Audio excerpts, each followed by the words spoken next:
Welcome to the Eye Test, a fantasy football podcast for those who are tired of hearing boring stats all day. This is episode 17, and we are talking about who made us eat the white dog shit in week 12. Welcome back, John. We missed you.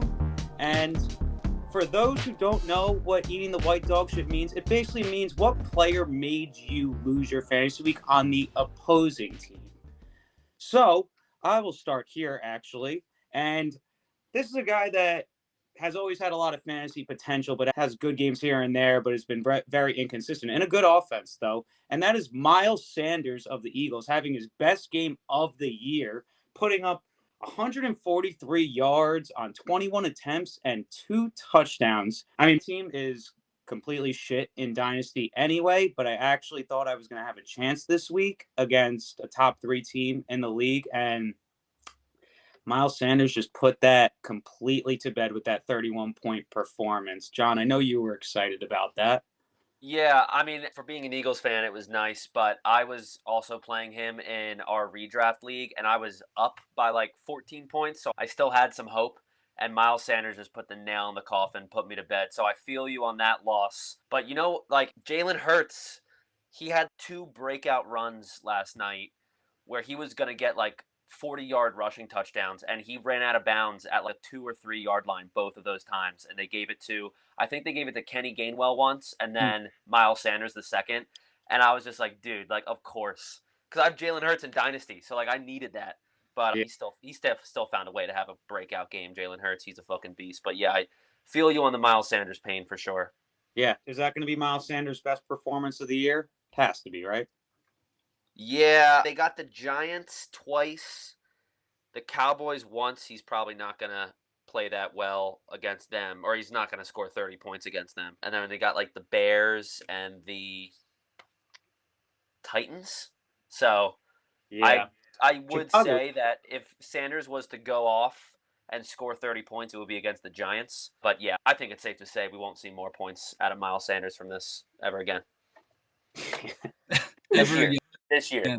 For You guys think he'll get traded this year?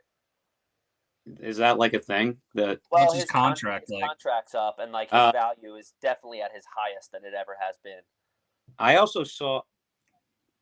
Wait, you said his contract's up. I'm pretty sure, yeah. So he'll just be a free agent, right? Oh, yeah. I actually saw a graphic the other day on Twitter. I don't have all the list here, but the running back free agent class of this upcoming offseason is insane. With names like Saquon, Kareem Hunt. I didn't know Miles Sanders, but there's like a shit ton of names. So, if the Eagles do let Miles Sanders go, there won't be a shortage of running backs for them to come to replace him. With running backs now, they are just dropping people after they turn like 26, 27, because you can use a second or third round pick in the draft and get a decent running back. But I like Miles Sanders this year, and I think he fits that Eagles offense very well. So I would like for you guys to keep him, but who knows? He could get big money somewhere else. Yeah, he totally could. He may. But John, I know you said Miles Sanders made you eat the white dog shit a little bit, but there's another player, or not really a player, more like a unit that made you eat the white dog shit this week. Yeah, for sure. It was the Miami defense, dude. Anytime you play an opposing team where their defense, or I'll say kicker in this point, like if they score 15 points, you are destined to lose. It doesn't matter if their wide receiver 1 puts up lower expected numbers, or their running back or their quarterback gets a dud. Like their defense makes up for that gap, and it fucking sucks losing to a defense. The Houston Texans played horrible offense. They turned the ball over 3 times, gave up a touchdowns. The Dolphins got a defensive touchdown. The only thing that helped me, because at one point the Dolphins had 23 points, was that they stopped playing football, and the Texans scored like 10 or 15 points, something like that, which loses some points in the defensive scoring setting. So that helped me, I guess, in some way. It made me feel like I had more hope, but then Miles Sanders just came in and put the nail in the coffin, like I already said. So that was not fun to watch, because that Dolphins-Texans game was pretty boring. So just to see all those turnovers, I was just like, dude, turn this off.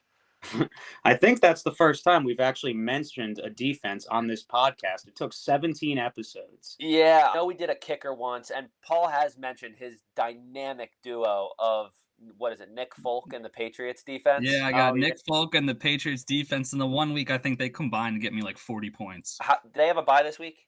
No, they played. So Nick Folk was his usual self. I think he threw up 15 for me. Oh my. Yeah, he threw up 15 for me. Then New England's defense, I was nervous because it was the Vikings. They put up good points, and New England defense only got me 2 points. But Nick Folk came in and saved my day.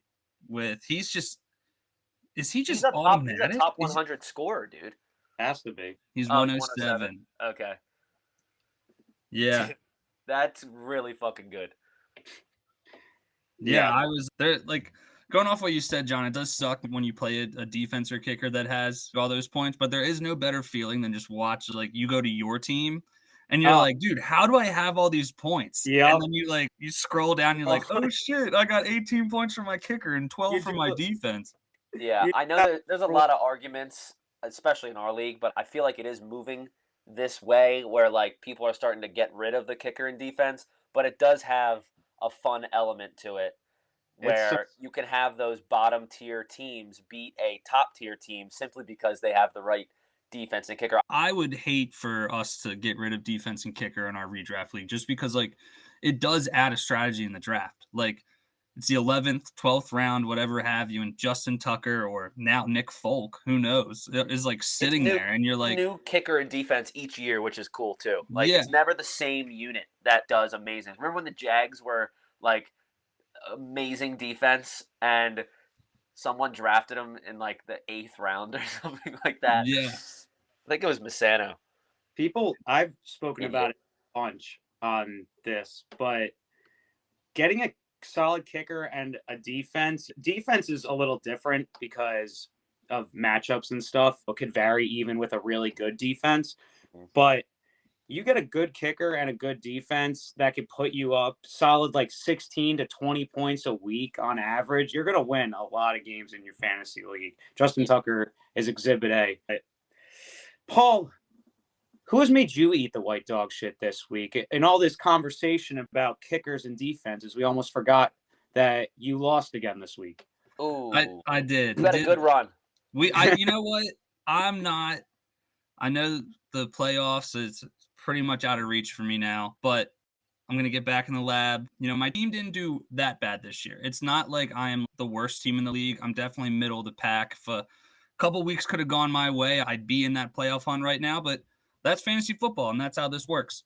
But I want to talk about a guy who I actually have on my dynasty team and made someone else eat the white dog shit because I'm tired of eating it, so I want to give it to somebody else. Okay. And I like it. We'll allow it. Thank you. And that is none other than Josh Jacobs. I don't know if you guys heard, but he dropped a 50 bomb this week. Love it. And on bench. Yeah, on somebody's bench in our league. Idiot. And yeah, so Josh Jacobs this is crazy because up until this year, he's only had one game in his career where he scored more than 30 points. And he has 4 of those games this year alone. And we're 2/3 of the way through. So there is a 1/3 chance that Josh Jacobs will get you more than 30 points this year. He's a factor in the receiving game. He's a factor on the ground. Obviously, I saw this stat where it's like, rushing leaders this week, and it was like Josh Jacobs at 229, and then in second place it was Josh Jacobs after contact. It was like 169.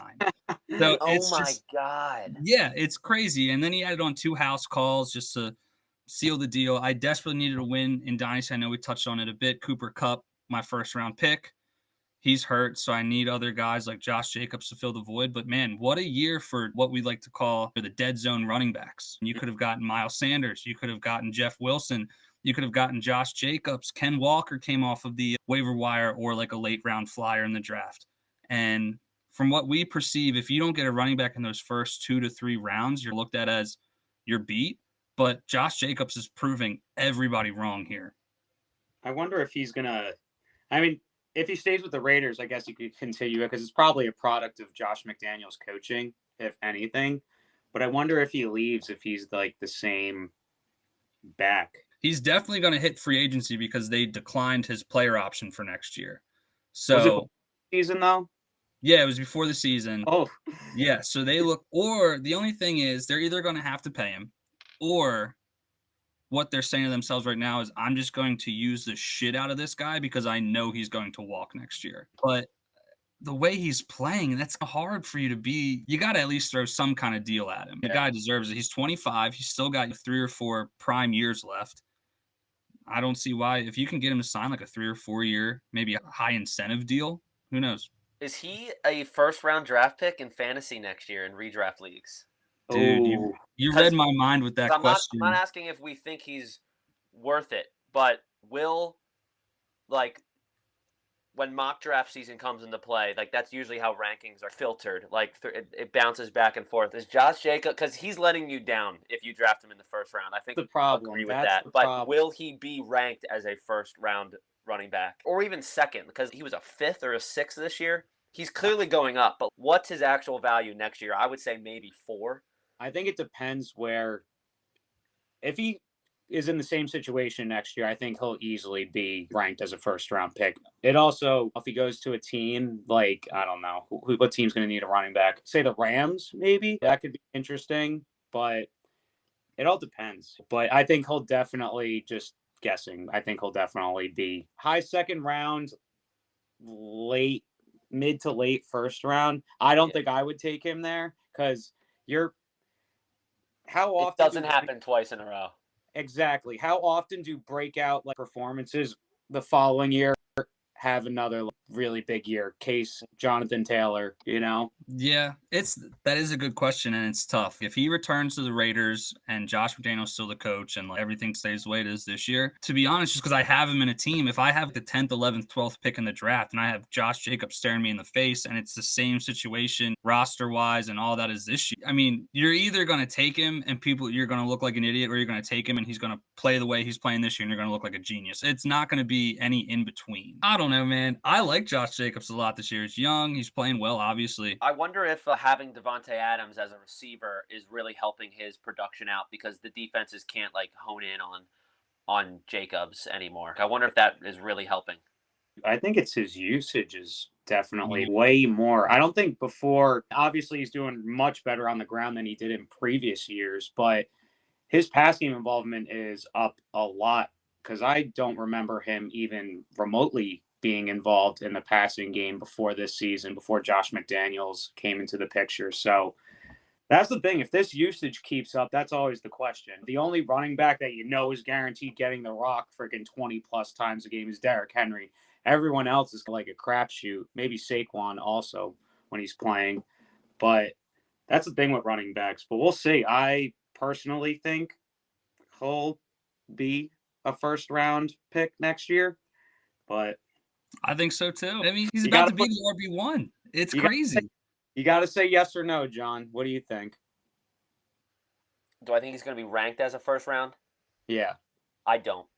No, really? I can see second or third. Okay. All right, Josh Jacobs. John doesn't believe in you. Sorry, Joshy. Wow, John. All right. But that's a good place to leave off on. As always, thank you for listening. This was our White Dog Shit episode.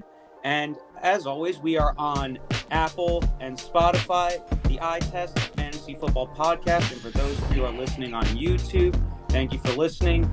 We really appreciate it. We are also on TikTok, where we post other content, our DFS teams if you don't want to listen to the podcast, and waiver wire pickups and other fun stuff as well. So thanks for listening. We will see you guys on Wednesday. Peace. Later, guys. See ya.